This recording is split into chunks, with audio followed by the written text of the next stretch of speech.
ఈ వీడియోలో నేను మీకోసం ఇన్స్టెంట్గా రవ్వ ఉత్తప్పం ఎలా చేయాలో చూపిస్తానండి. చాలా టేస్టీగా ఉంటుంది. అప్పటికప్పుడు చేయొచ్చు ఎవరైనా కూడా. దీనికోసం మనం గంటల తరబడి పప్పు నానబెట్టక్కర్లేదు, రుబ్బక్కర్లేదు, గ్రైండ్ కూడా చేయాల్సిన అవసరం లేదు. ఈజీగా ఇన్స్టెంట్గా బయట మనం బండి మీద తింటే ఏ టేస్ట్ వస్తుందో అదే టేస్ట్ వచ్చేలా చేసుకోవచ్చు. పక్కా కొలతలతో క్లియర్గా ఎక్స్ప్లెయిన్ చేస్తాను. చాలా జాగ్రత్తగా చివరి వరకు వినండి. ఎన్నో ఇంపార్టెంట్ టిప్స్ కవర్ చేశాను. నేను మీ recipe Rambabu. Welcome to our YouTube channel. ముందుగా అయితే ఒక 250 గ్రాములు రవ్వ తీసుకోండి. దానికి సరిపడా కొలతలతో మిగతా ఇంగ్రీడియంట్స్ కూడా వేసుకోవాలి. ఇక్కడ మనం చూపించబోయేది 5 పెద్ద ఉత్తప్పాలకి ఈజీగా సరిపోతుంది. ఇప్పుడు దీంట్లోకి 2 టేబుల్ స్పూన్స్ బియ్యం పిండి వేసుకోండి. 1 టీ స్పూను ఉప్పు వేసుకోండి. టీ స్పూన్ నిండగా ఇలా వేసుకోండి వీడియోలో చూపించినట్టు. ఇవన్నీ బాగా కలిపేసుకొని నెక్స్ట్ మిగతా ఇంగ్రీడియంట్స్ అయితే యాడ్ చేసుకోవాలి. ఇక్కడ మనం అప్పటికప్పుడు వేసుకోవడానికి ఇన్స్టెంట్ రుబ్బును రెడీ చేసుకుంటున్నాం అనమాట.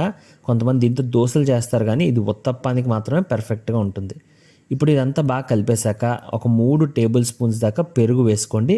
పుల్ల పెరుగు వేసుకుంటే సూపర్ ఉంటుంది. మామూలు ప్యాకెట్ పెరుగు అయినా పర్వాలేదు. 3 టేబుల్ స్పూన్స్ వేసుకొని బాగా కలుపుతూ ఇందులోకి 100 ml వాటర్ వేసుకోవాలి. జాగ్రత్తగా వినండి ఫ్రెండ్స్, 100 ml వాటర్ ఒకేసారి వేసేయకూడదు. కొంచెం కొంచెం వేసుకుంటూ కలుపుతూ ఇప్పుడు నేను వీడియోలో చూపిస్తాను చూసారా, ఆ కన్సిస్టెన్సీ తెచ్చుకోవాలి.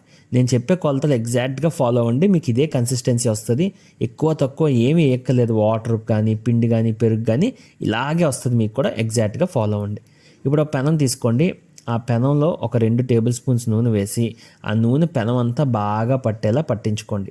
ఇప్పుడు హై ఫ్లేమ్లో పెట్టుకున్న పెనాన్ని మీడియం ఫ్లేమ్లోకి మార్చుకొని మనం ఇలా శుభ్రంగా రుబ్బు అయితే వేసేసుకొని టాపింగ్ చేయాలి. టాపింగ్ కూడా జాగ్రత్త చెప్తాను చూడండి. ఇక్కడ నేను ఉల్లిపాయ, క్యారెట్, అలాగే టమాటో, పచ్చిమిరపకాయ, కొత్తిమీర వేసాను.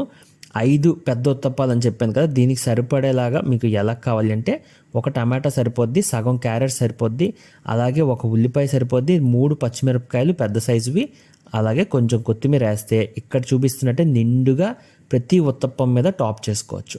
ఇప్పుడు ఒక సైడ్ మనం అయిపోయిన తర్వాత ఏ సైడ్ అయితే టాపింగ్ చేసామో అది కూడా ఒకసారి ఫ్రై చేసుకోండి. 1 నిమిషం పాటు ఇలా మధ్యలో ప్రెస్ చేస్తూ చేసుకోండి. అప్పుడు అది బాగా లోపల దిగి టేస్టీగా వస్తుంది అనమాట.